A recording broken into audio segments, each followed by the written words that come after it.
Just a couple of things before we start. I hope that all of you who came to the Heritage Open Day at 1 Bridge Street, 1 High Street, enjoyed it and absolutely learned something about trees and treeing, dating and dendrochronology that you didn't know before and didn't even knew that you wanted to know. Next month our speaker is Pam Devine, who is talking about the graffiti on the Guild Chapel. All those, you know, naughty little people that used to instead of listening to the sermon.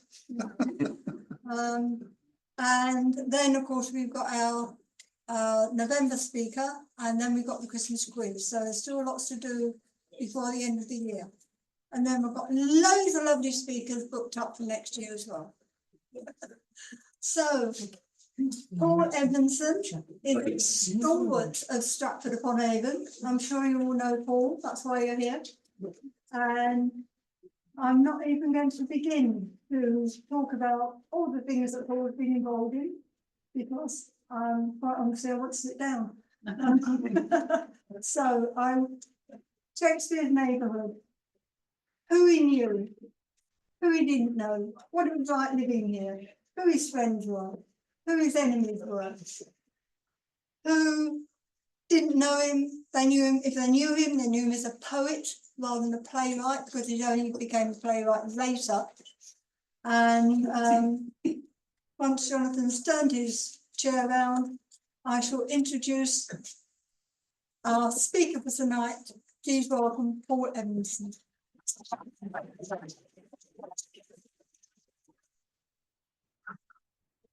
Thank you, Jan. Thanks, everybody.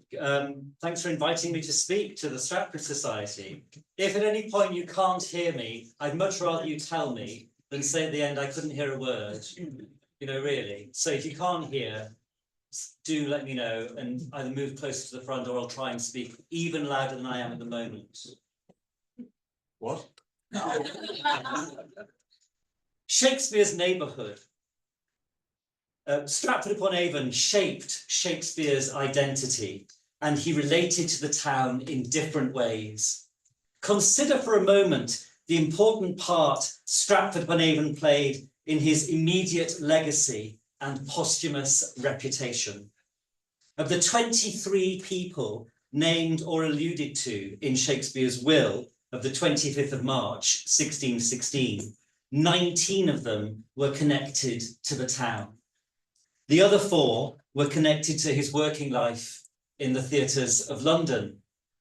To these should be added Shakespeare's fellow playwright, Ben Jonson, who refers to his friend as the sweet swan of Avon in his poem To the Memory of Our Beloved the Author, Master William Shakespeare, and What He Had Left Us. Shakespeare's hometown is present in other memorial verses about him too. In Leonard Digges's poetic tribute for the 1623 folio, he predicts that Shakespeare's words will survive longer than his Stratford monument. The earliest account of a visit to the town that mentions Shakespeare is anonymous and dates from 1630. One travelling through Stratford upon Avon, a town most remarkable for the birth of the famous William Shakespeare, and walking in the church to do his devotion, espied a thing worthy of observation. Alas, not Shakespeare's grave or memorial, someone else's on that occasion. Verse tributes would appear throughout the 17th century.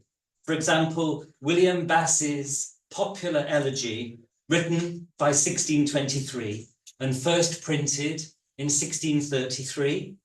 There are 6 printed texts and at least 27 manuscript versions through the 17th century, one of which is entitled On William Shakespeare, Buried at Stratford upon Avon, His Town of Nativity. If you were to visit Stratford-upon-Avon, in search of Shakespeare today, you may notice visible traces of the town that Shakespeare also looked upon. Or you may learn about the now invisible aspects of the town that Shakespeare knew and that we can no longer see. What did Shakespeare see? What material traces remain of the Stratford-upon-Avon that Shakespeare knew? What have we lost? What do we know about the important landmarks and buildings and what they were like in Shakespeare's time?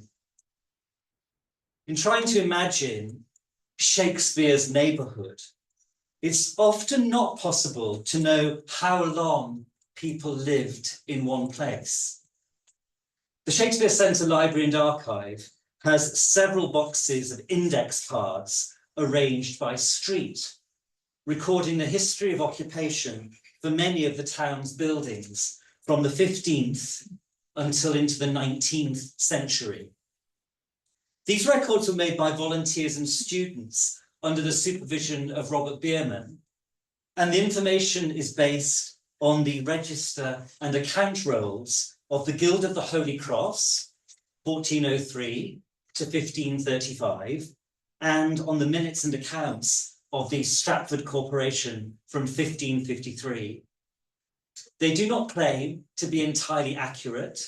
The project is incomplete and at least 3 decades old. But the material is valuable and provides a helpful framework from which to start. The town's streetscape changed over the 52 years of Shakespeare's lifetime, not least after the 3 devastating fires that ravaged significant parts of the town. The Stratford Society's major research project, Stratfire, a collaboration with Historic England, is engaging with building analysis and archival research to establish the damage caused by the fires of 1594, 1595, and 1614. The 1594 fire destroyed above 100 houses and barns, especially in Chapel Street, Wood Street, Henley Street, and some of High Street.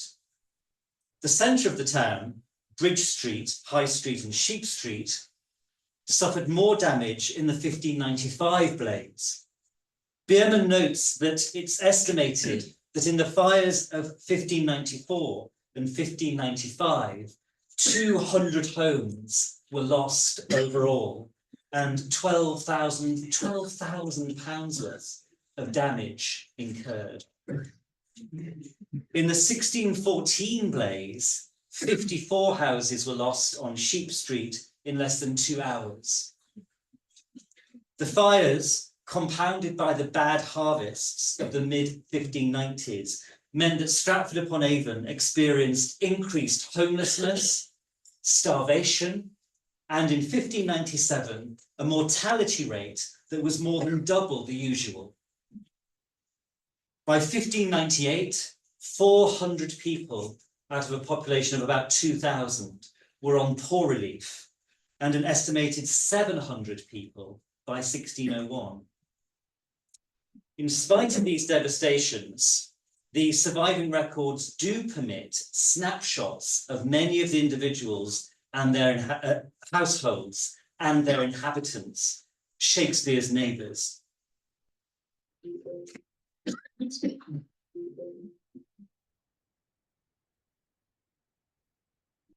This map of Shakespeare's neighbourhood is by Philip Watson, who's here this evening. Please acknowledge Philip Watson.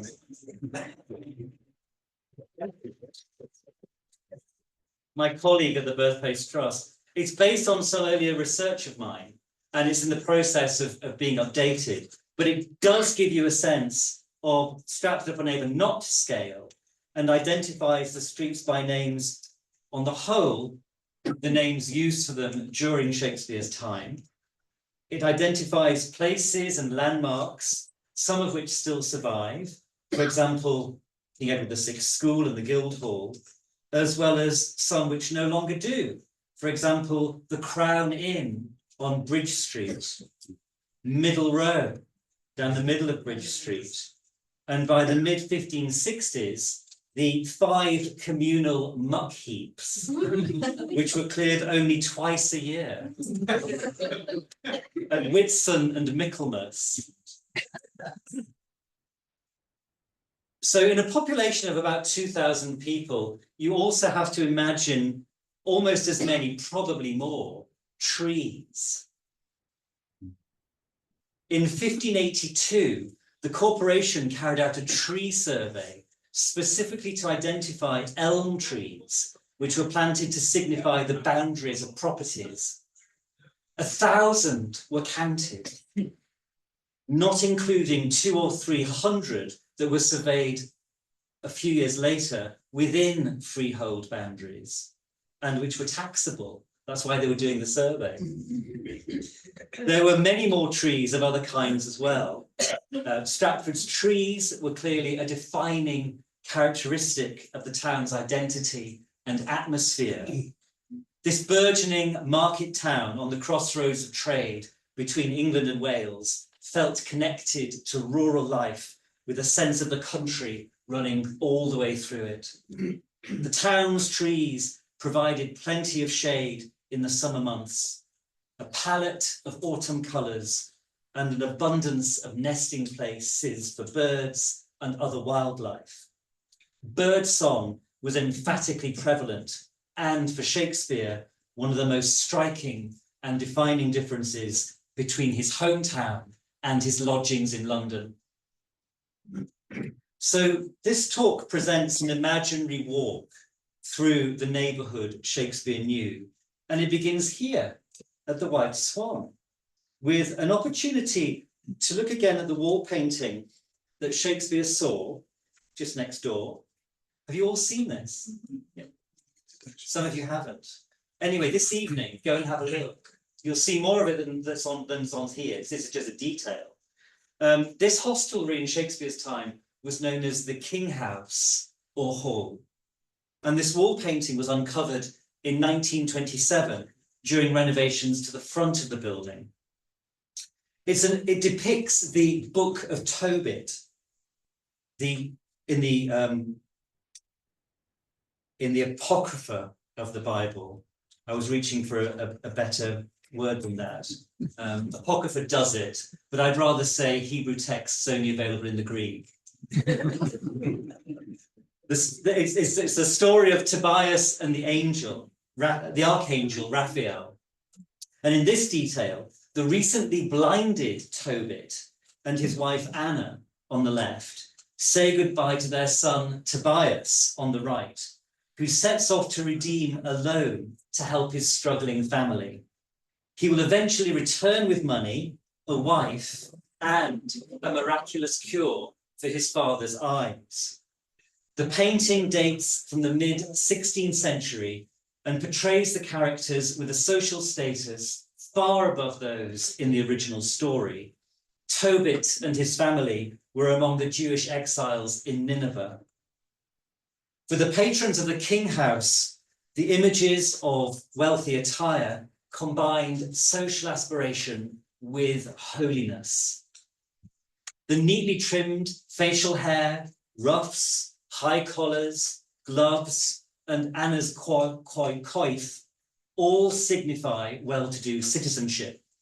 Tobit and his wife Anna are wearing black velvet edged with gold trim on Tobit over a gold dress on Anna, colours that would eventually be used for John Shakespeare's own coat of arms in 1596. Robert Perrott owned the lease of the King House here, and the hostelry was run by his brother William. He, Joan his wife, and 5 of their children perished in the plague between July and September 1564.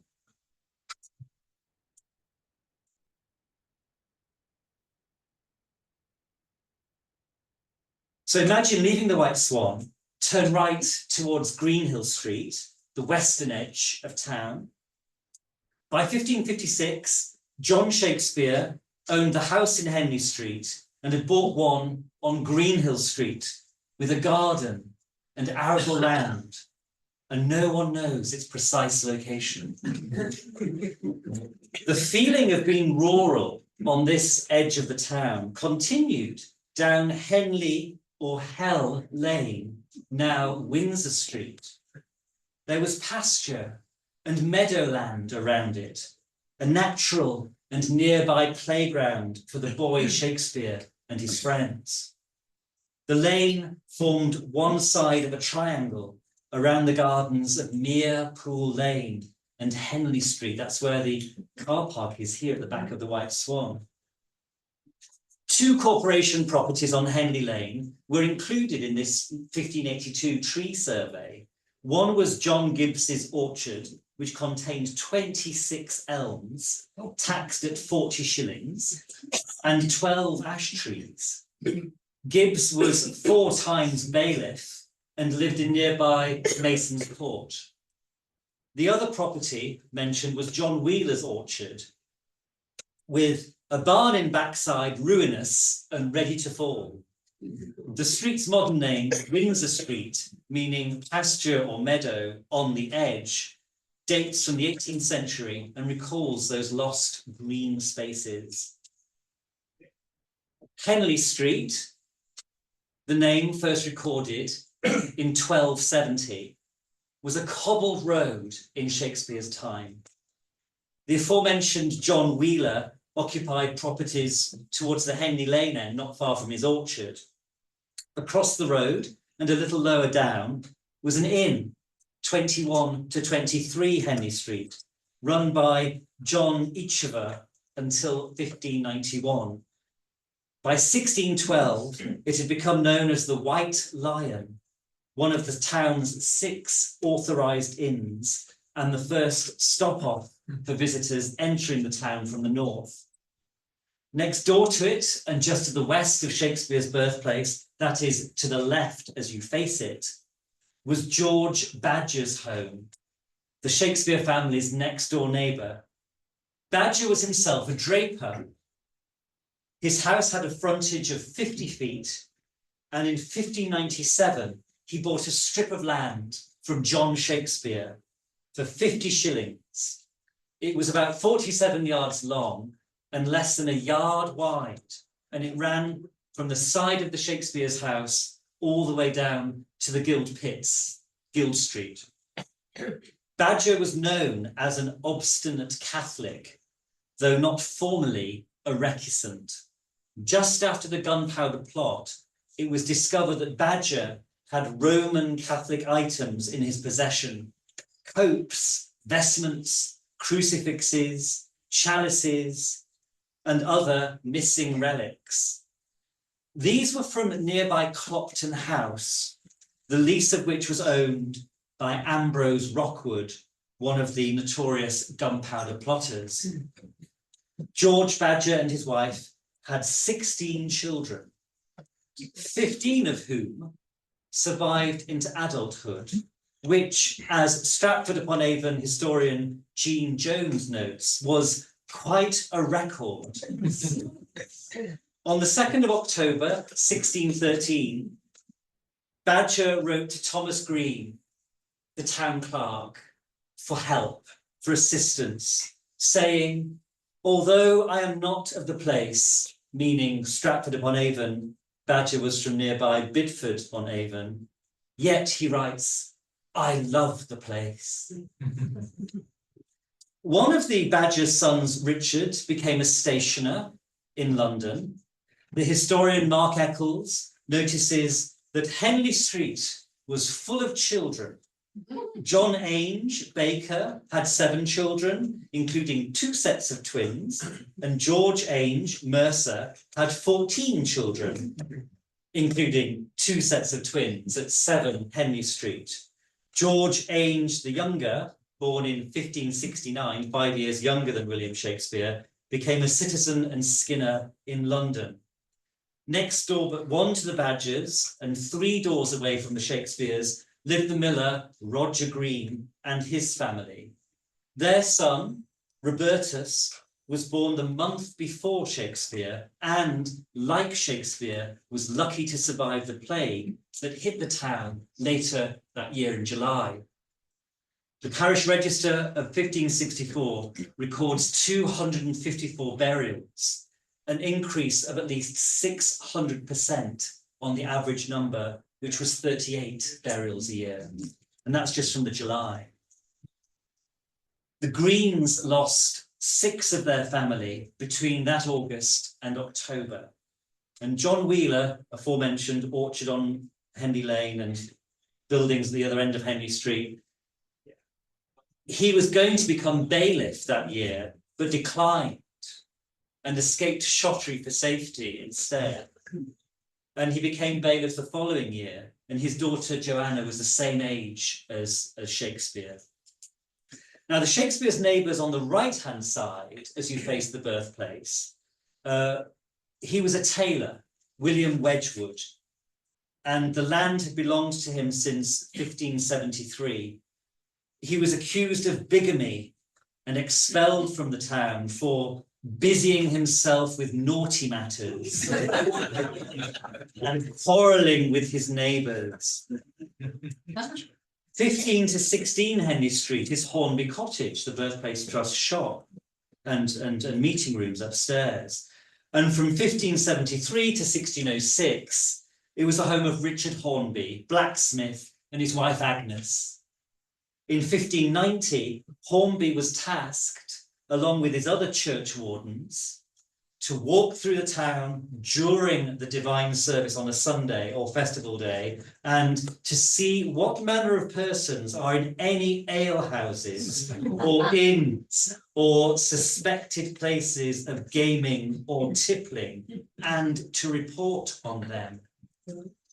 A stream, a cross gutter, ran between Hornby Cottage and 12 Henley Street, the public library, and flowed down Merepool Lane, now Mere Street, and into Rothermarket, forming an actual pool at the end of Wood Street. Think of it next time you go to the NatWest Cash Point or wait for a taxi.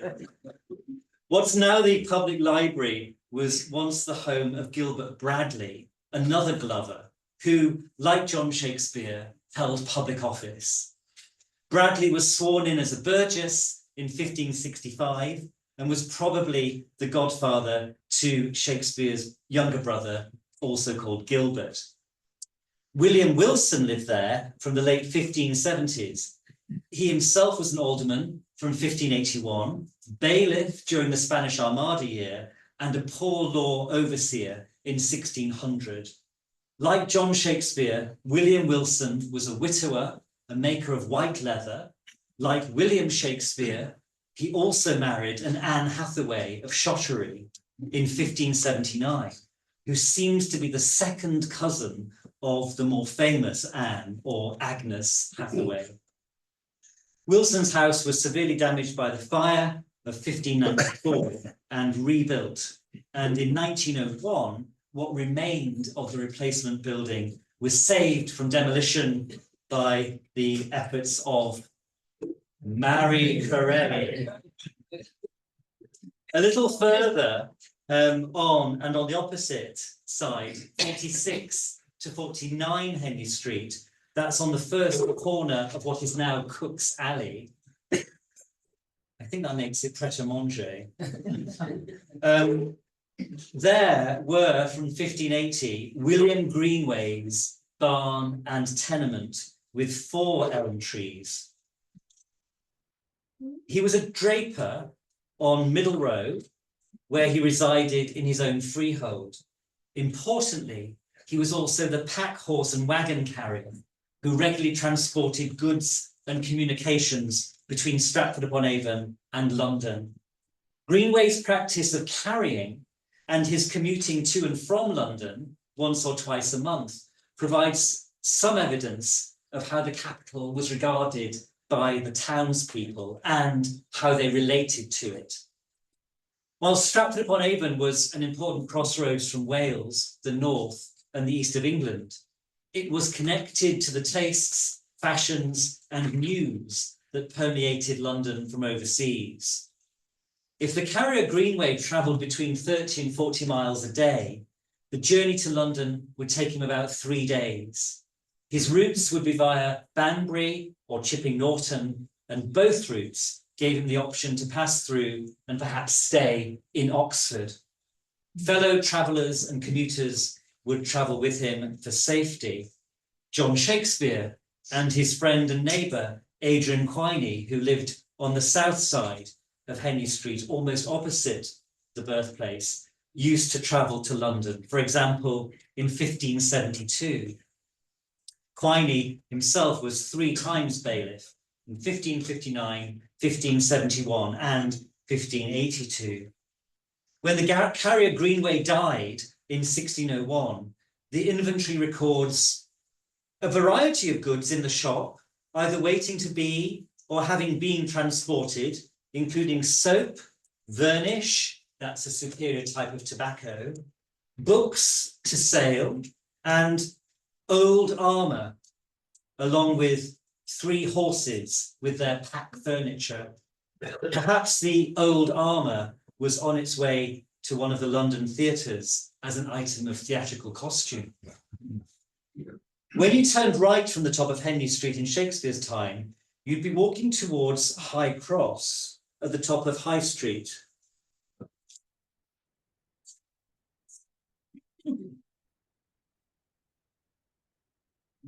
On the Wood Street side, a wattle and daub structure supported by 4 wooden pillars. The projecting roof covered the old medieval market cross, a shelter for market traders, and on festivals, performers and musicians. Centrally located, High Cross House also held the emergency fire equipment, buckets made from stiffened leather, a ladder and a fire hook to take away the burning thatch and to try and contain it. The roof was turreted and contained a clock and a bell with 1 face and a single hand of gilded bronze. The market gathered there every Thursday, one of the outlets from which John Shakespeare sold gloves. The Stratford-upon-Avon historian Edgar Fripp evokes the vibrancy of the market town. Cattle were for sale on Rother Street, pigs in Swine, Ely Street, sheep in Sheep Street, horses in Church Way, between the end of Old Town and Holy Trinity Church. Corn wains were unloaded in Corn Street, Chapel Street, salt wains at the Cross in Rother Market. Timber was piled in Wood Street, braziers in Bridge Street, ironmongers in Bridge Street, nailers opposite the Angel Inn where Henley Street meets Bridge Street, collar makers and ropes in Bridge Street, salters and sugarers in Corn Street, purveyors of white meat, butter, cheese, eggs, of wick yarn for candles, and of fruit at the Chapel or White Cross outside New Place, tanners in the Guildhall beneath the school, where the sealers marked leather, fleshers at the top of Middle Row, and poulterers elsewhere. But the High Cross was the chief centre of activity and authority. Here was the whipping posts for rogues, vagabonds, and prostitutes. Middle Row started to disappear. You see it here on this picture. This is the, as it were, the boots side of Middle Row. Middle Row started to disappear from the 1820s. High Cross House was removed in 1831, and the rest of Middle Row had vanished by the late 1850s. Bridge Street returned to its long-lost original state of a broad thoroughfare. Only the base of that medieval market cross survives, preserved by the Shakespeare Birthplace Trust. Now, one of Stratford-upon-Avon's most wealthy and influential citizens, William Walford, lived at 17 to 18 High Street from 1614 until his death in 1624, by which time he owned 20 freeholds and a few leaseholds. He was elected a capital burgess in 1601, an alderman in 1609, and was twice bailiff in 1610 and 1620. By 1617, he built 19 to 21 High Street, and Shakespeare would have been aware of this new and aspiring construction and the part it played in the town's gradual recovery. Like Shakespeare, Walford also owned land in Old Stratford. In early 1615, he and two other influential landowners and neighbours, William Chandler and Henry Smith, petitioned the Justices of the Peace of Warwick not to allow the enclosure of common land on the Welcome Hills. And in 1624, Walford's son Richard married the niece of Anne and William Shakespeare, Isabel Hathaway. Just across the road from his residence,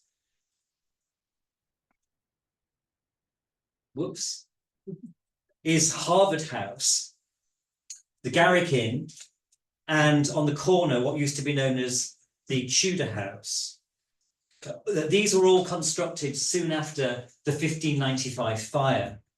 Thomas Rogers and his wife Alice's initials are carved into the front of Harvard House, along with the date 1596. The initials WR above are thought to be those of their son William, born in 1578.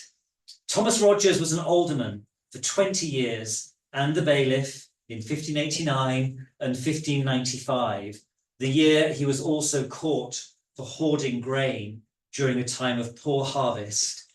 He replied that he cared not a turd for his accusers.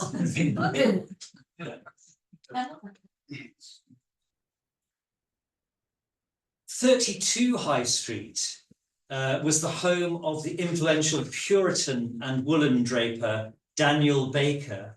He served as bailiff from 1602 to 1603, and he was the bailiff who banned the performances of theatrical troupes in the Guildhall, ensuring that they were unable to obtain a license legally to perform elsewhere in the town. On the 21st of March, 1606, Baker, then a widower, was cited for suspicion of incontinency with Anne Ward. She was ordered to do penance by standing in front of the Sunday morning congregation in Holy Trinity Church in a white sheet. Baker did not appear, was later pronounced guilty, and seems to have escaped the public shame of penance. But Anne Ward did not, and she pronounced that Baker was the father of the child she was carrying, for which he would later pronounce guilty. Baker was one of the overseers of July Shaw's will, who lived next door but one to New Place.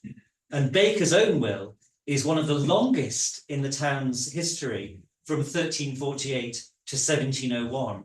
It includes detailed charitable bequests, large amounts of money and land, and he was so influential and wealthy that he deposited copies of his wills, 1611, revised in 1613, and 1637 and 8, with the corporation to be kept safe by the bailiff and burgesses of Stratford among their books and records.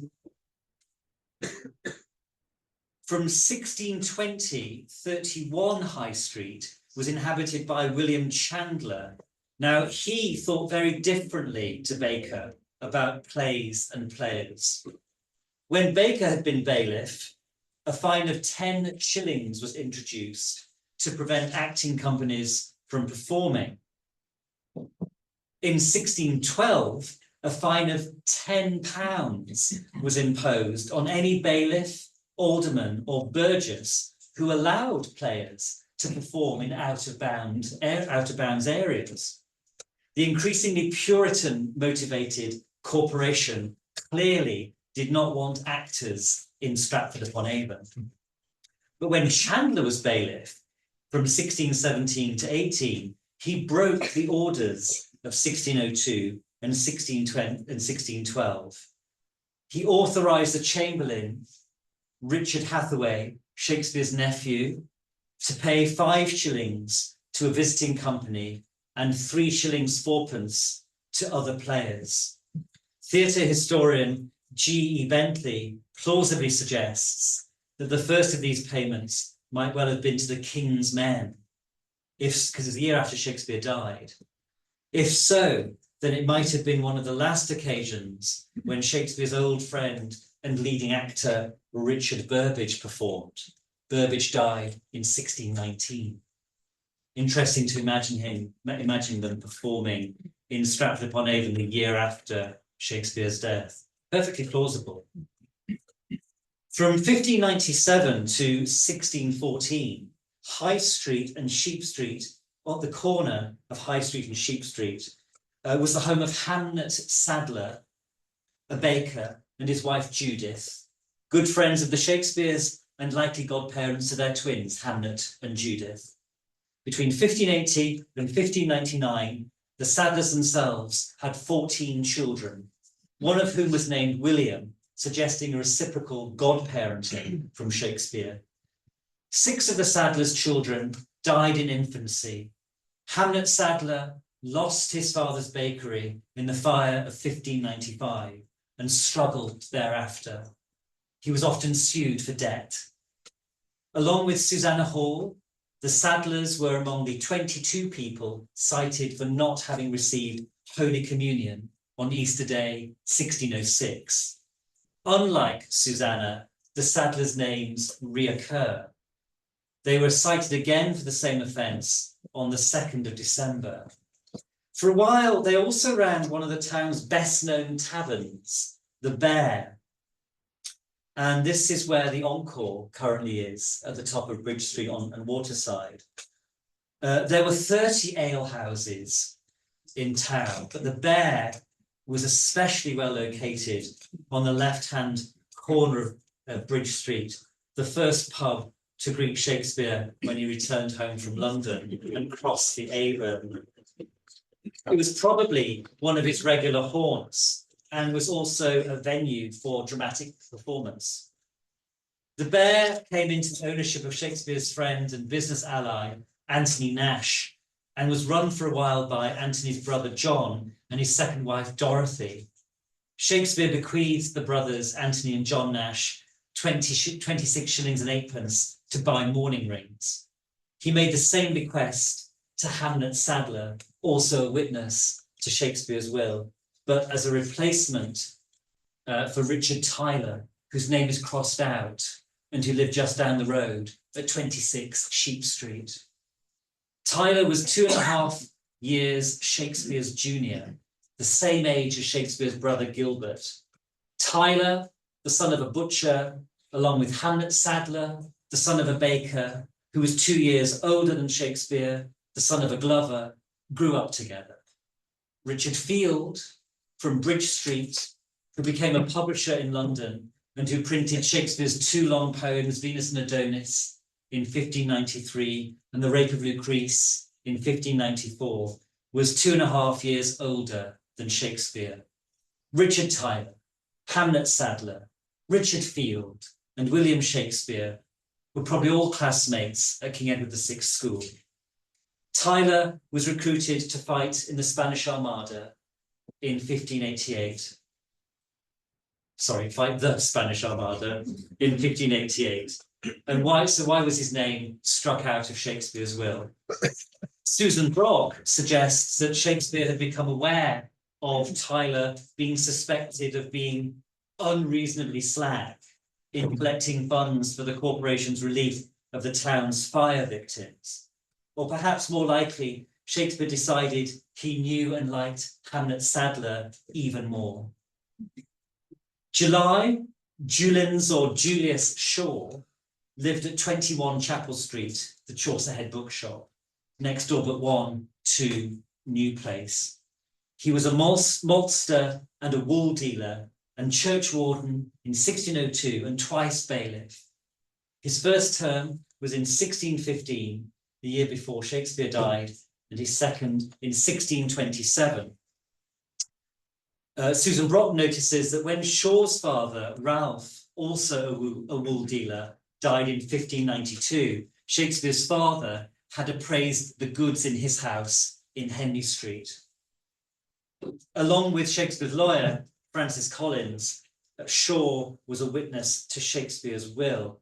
He was also the stepson of Alexander Aspinall, the schoolmaster from 1582 to 1624.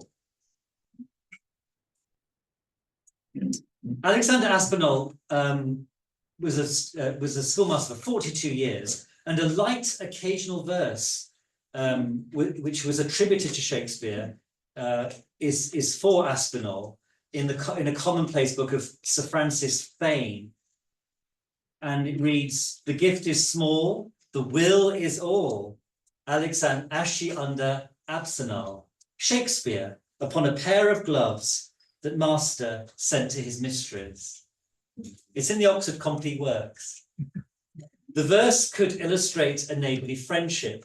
Aspinall lived just across the road from New Place, and the will is all seems to be a pun on Shakespeare's first name, as he puns on it in sonnets 134, 135, 136, and 143.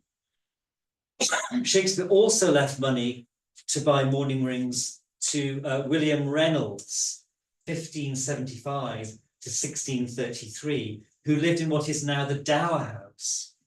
The Reynolds household of 22 people, including their servants, made it the largest in the neighbourhood. His parents were staunch Roman Catholics, and they must have been wealthy because they apparently could afford to pay the recusancy fines regularly for not attending the Church of England services.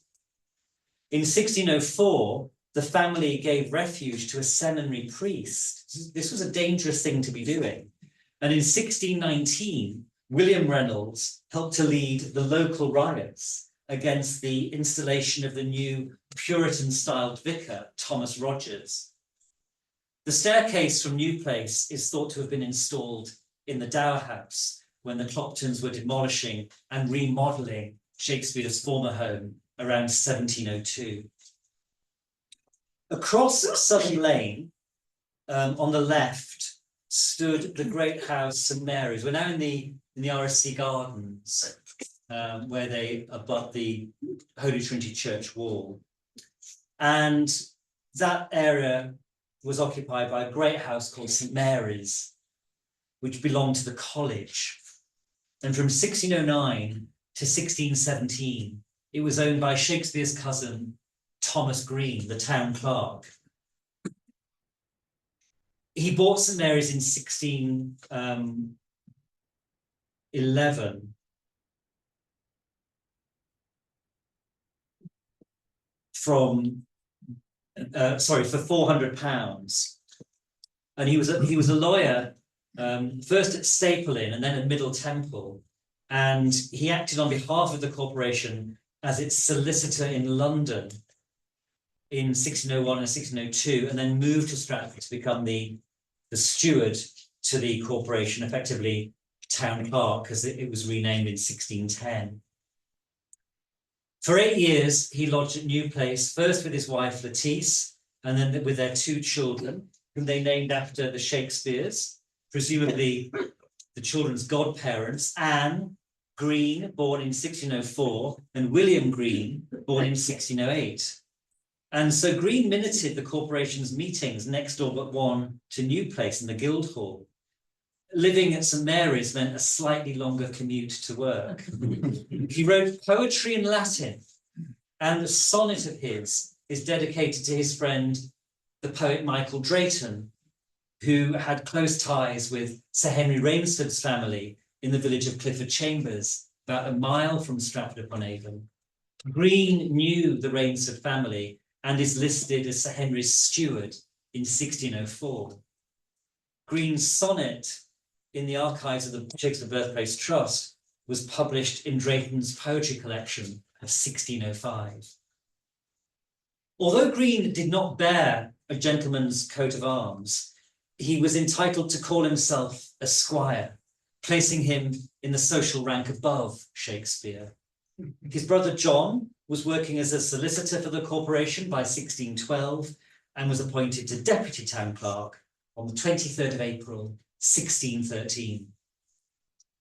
After the Greens had moved to St Mary's, their third child was born, whom they named Elizabeth, possibly after Shakespeare's granddaughter, Elizabeth Hall, then aged 4, who lived nearby.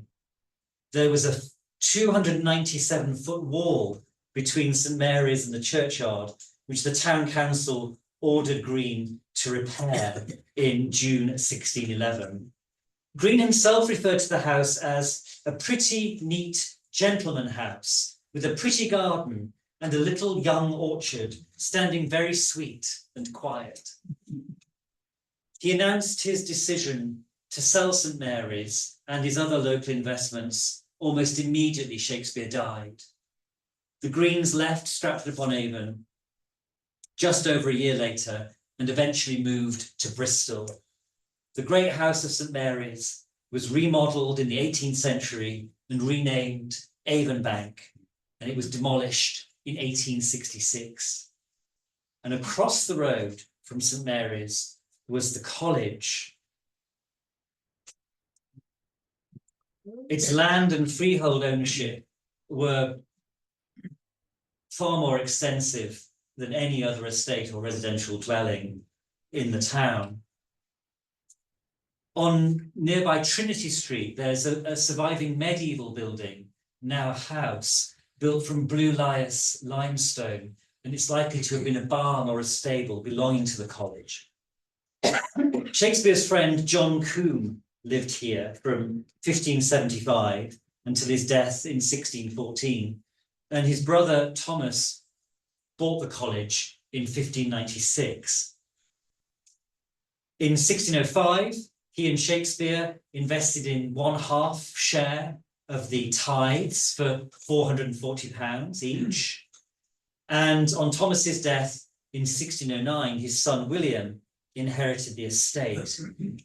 It's thought to have had between 30 and 40 rooms because of its 15 hearths that were recorded in 1670. And it was demolished in 1799 when Robert Bell Wheeler, the local historian and solicitor who lived just opposite the college, was 14. But he produced a drawing of it, which he published in his 1806 Guide to Stratford-upon-Avon. And Wheeler also includes this eyewitness account of the college he'd known. The building itself, which was surrounded by extensive gardens and pleasure grounds, was capacious, handsome and strong, being wholly constructed of hewn free stone. The east entrance was under a large doorway embellished with the arms of Kate into a spacious hall, extending the whole length of the front and vaulted to the roof. The concave ceiling was elegantly adorned with stucco work, and at each angle was a rude representation of the emblematic symbols of the 4 evangelists. The north wing was occupied by apartments, originally destined for the warden and officiating priests, and since converted into a modern dining room, drawing room, and library. In the opposite wing was the kitchen with its offices, stables, and coach houses. John Combe was buried in the sanctuary of Holy Trinity Church on the 12th of July, 1614. And as you face the high altar, his full-length effigy is just to the left of it. He's holding a prayer book, which is on the other side away from it. You can't see it unless you go right up to the effigy and peer over it. And you don't see his face very well. So here it is. He bequeathed 20 shillings a year for 2 sermons and instructions for 10 poor people each year to be given black gowns, each one worth 13 shillings and 4pence. He bequeathed Shakespeare £5. Sir Francis Smith of Wootton Warren was left £5 to buy a hawk. Shakespeare would bequeath John's nephew, Thomas, who was born around the same time as Shakespeare's own son, Hamnet, his gentleman's sword. Writing in 1618, Richard Braithwaite mentions that Combe's monument was built in his lifetime. He commissioned it and saw it and approved it. So it's not surprising that if Combe planned and oversaw the making of his own monument, Shakespeare followed his friend's example and oversaw his own as well. And this is where Lena Orlin's compelling research into Shakespeare's memorial bust comes in. When she notes, for example, that around a third of funerary monuments of that period were commissioned during the lifetimes of their subjects. In other words, we've got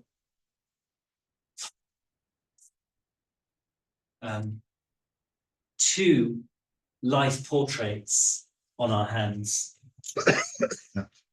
And it's with this close-up of Shakespeare's life portrait I'm going to end, because he looks as though he's about to say something. Thanks for listening.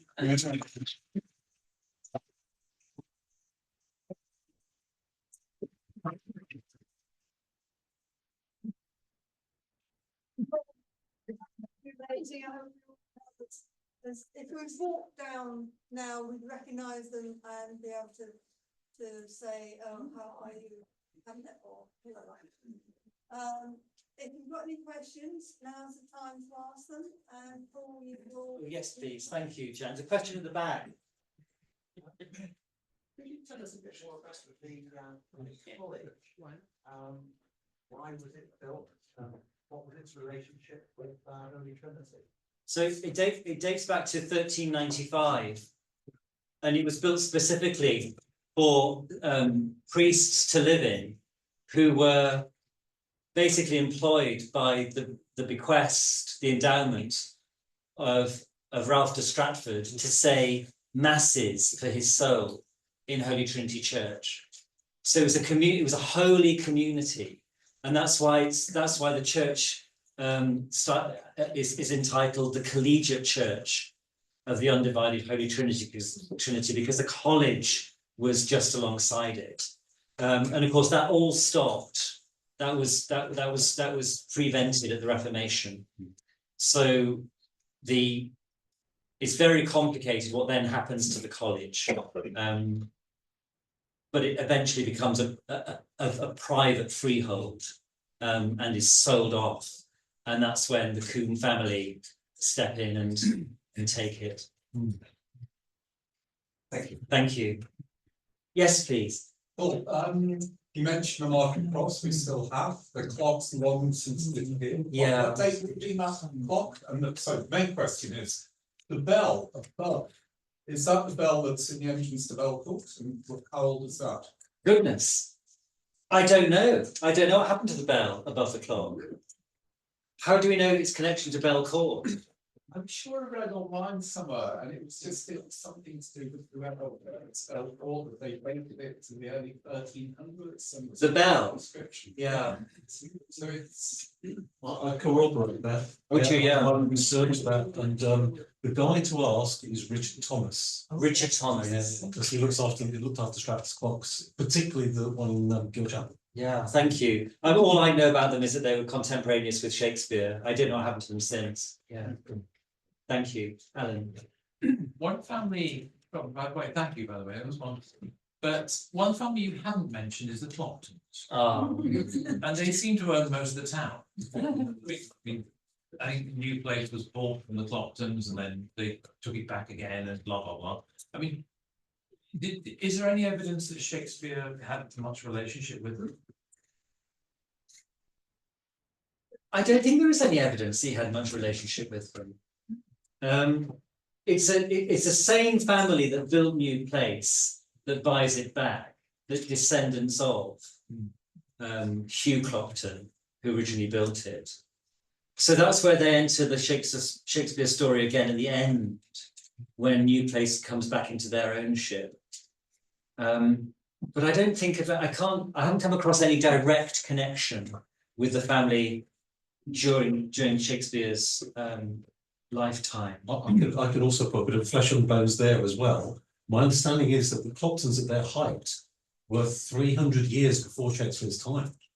And when he came back to Stratford, and obviously started with the first building of a bridge across the Avon, he then decided to improve massively, significant changes to the Guild Chapel.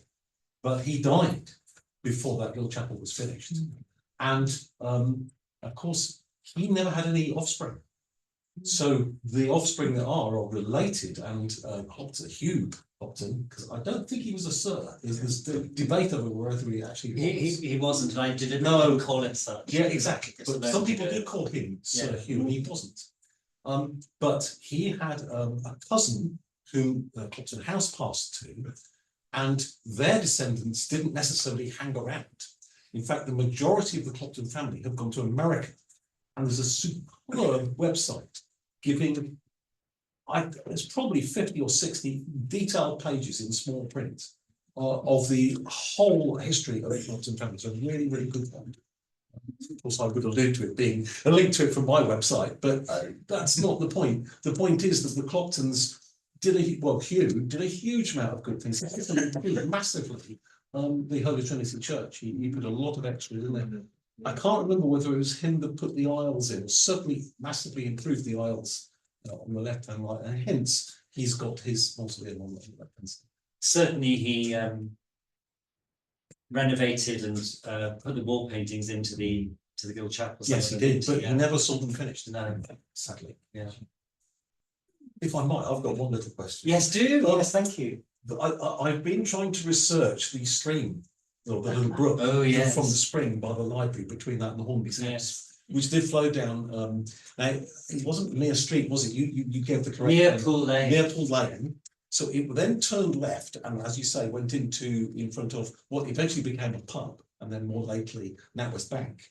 But I was trying to work out, somebody had said that when that spring was really flowing, and frankly, I'm surprised there ever was a spring there, because this was a raised part of land. It's part of the highest part of Stratford at that point, and a lot of the underside of Stratford is gravel. But sometimes that pool overflowed. Now, if you look at Wood Street, it's slightly uphill. So the only way it could go was possibly down Rother Street, possibly as far as Ely Street, but then did it just peter out? I came across two routes of that stream going into the Avon. Yeah, and one was down Ely Street, and one down the hill down at Chapel. Yes, down that's Water Street. Yeah. So it seemed, well, that was it. I think one down Ely, and then down Sheep, and then one down what's now Scholars, and Walker Street down into the Avon. Yeah. So, but of course, the word gardens down there. Yeah. This was many trees. I think that's one really good point you made at the start. That Stratford possibly had, what was it, about 1,000 trees? At least, well, more than. And 1,000 elm trees. It had 1,000 elms, and that was it. They were the only tree that were actually counted, And then there were 300 more a few years later counted on top of that. And many orchards. Yeah. In fact, Waterside was flanked. In fact, where the Ecclesiastical College stopped, there was a huge amount of land kind of at the back of where the other place is. There was a huge, great area, and that was the place for one of the various theatres. There's probably been about 6 or 7 theatres, actually, that Shakespeare's followers were associated with. Thank you. Jane has a question. It's not really. You didn't really mention his retirement home, which is no longer there. New place. I mentioned it in passing, yes. I always, whenever I'm in New Place, I always stand there, and because he wrote his last plays there, and look across to the Guild Chapel, particularly on an evening when the lights are on in the Guild Chapel. And I often think he must have sat there, sucking the end of his quill, looking at that view, and wondering what to write next. I find that really emotive. Yeah, thank you, Jenny. It's a great corner of Stratford-upon-Avon. In some ways, that corner is the nexus of Stratford, with the Guild Chapel and a New Place and the school and the Guild Hall. It's all there, isn't it? And the almshouses. And You did mention though Shakespeare's retirement home, which obviously I'm going to take issue with. Shakespeare didn't ever retire, and he never really left Stratford-upon-Avon.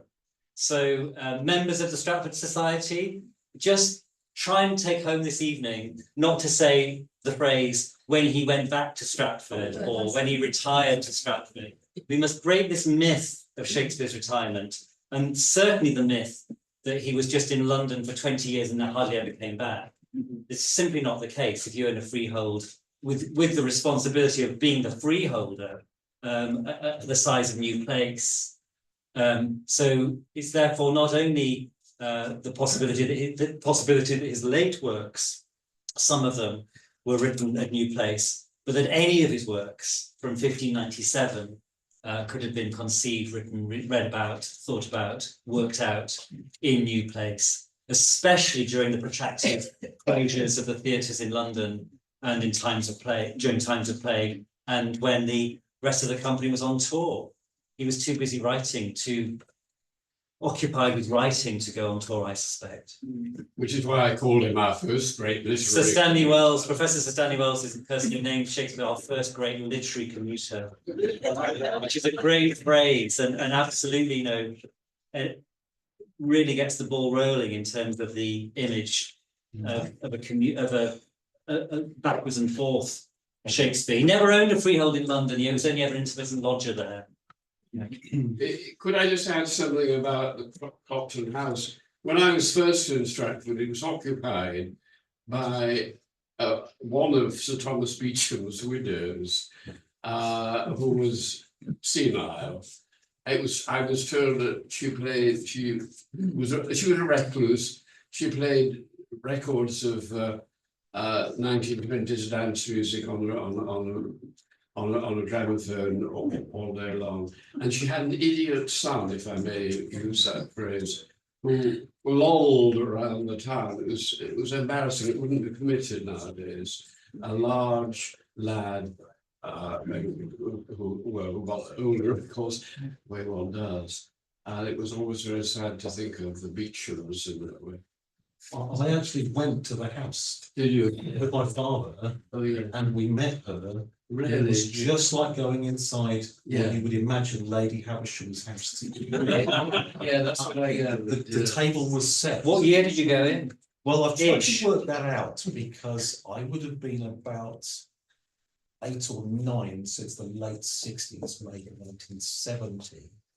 And there was water coming down the walls in a few places. The place was in a really, really bad state. And as a child, I was just too scared to say anything. I was quite meek. Was there a wedding cake with mice on it? Well, I look back and I'm trying to not imagine that.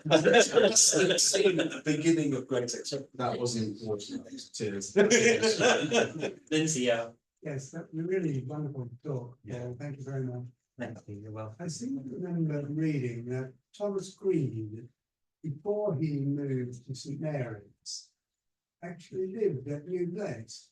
Yeah, he lodged there. He was Yeah. Yes. Yeah. Yes. So I mentioned this in passing. His wife Lettice, 2 of their children were born there, and they named them William and Anne. Yeah. Anne in 1604 and William in 1608.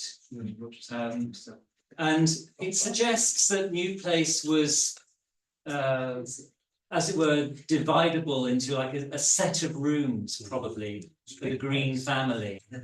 For them to have been there, I think, quite happily and for quite a long time, for almost a decade. And then probably he thought, well, no, we'll get our own place, and it'll be even bigger than New Place. St Mary's was, presumably a very, all I've read about it suggests it was a very fine, large house.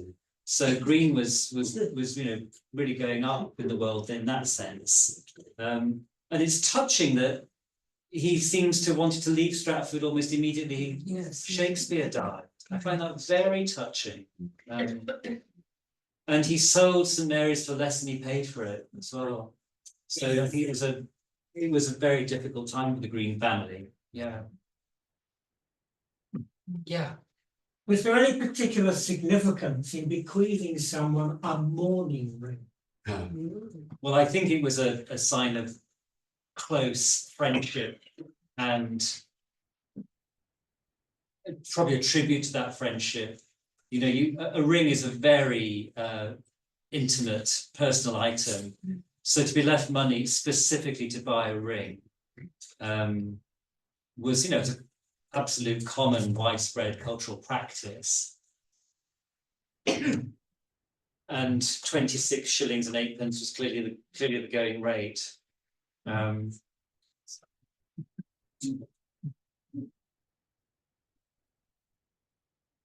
I think perhaps by naming people in the will in that way, you're also maybe you're inviting the other survivors to have conversations with them about the deceased. I think there's the assumption that they knew the deceased well. Yeah. Yeah. Paul, what was the relationship of Shakespeare to the county set of the time? I'm trying to get an understanding of this really quite famous person commuting backwards and forwards in connection with the movers and shakers of London in this little town of Warwickshire. The county set around the landowners. What was happening there? Well, I can't really answer that question. We need John Taplin in the room, who has done a great deal of work on Shakespeare's county families and genealogical connections. It's not really something I know about. They're just names that I come across occasionally when I'm focusing more on the town side of things. I suppose he would have encountered them most through land ownership and maybe around about the times when enclosure was being discussed. Do you have any names of families in mind? No, he must have operated as we do today in a series of relationships. Yeah. Particularly given his connection, you know, not that many people at Warwickshire get to court. That's true. You know, so he must have had quite a set of connections. Could I just ask one more? How much do we know about Anne and her literacy? And that's one. Question is, how much do you know about Anne Shakespeare and her literacy? Because I know she dealt quite well. She was quite a wheeler dealer in malts and things like that. Well, I mean, the image of Anne that's been emerging in the last few years is one of, you know, great competency, maybe an entrepreneur in her own way. The responsibility of the house when Shakespeare's not there. There's a thought that he liked Thomas Green because Thomas Green would look after Anne a bit while he was away.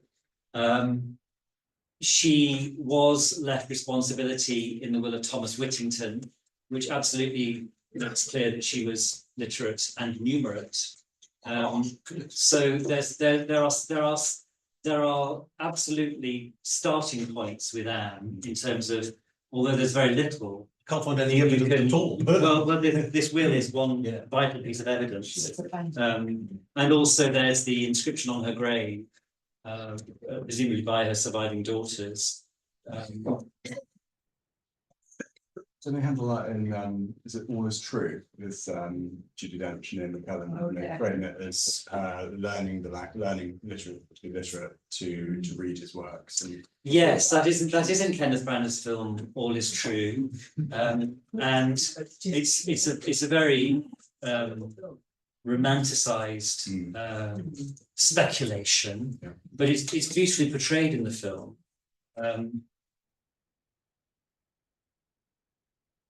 You have to decide in Shakespearean biography how much love there was in that marriage. And All Is True goes down the very traditional route that I feel like I grew out of about 20 years ago, which is Shakespeare just not in Stratford at all until he suddenly comes back,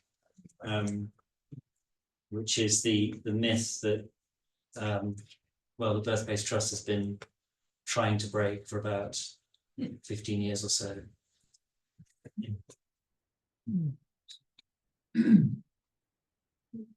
Thank you. Good thought. Thank you. Any more questions? Running away over time. Don't forget to look at the wall painting next door. The Book of Tobit. It's in the restaurant issue front part.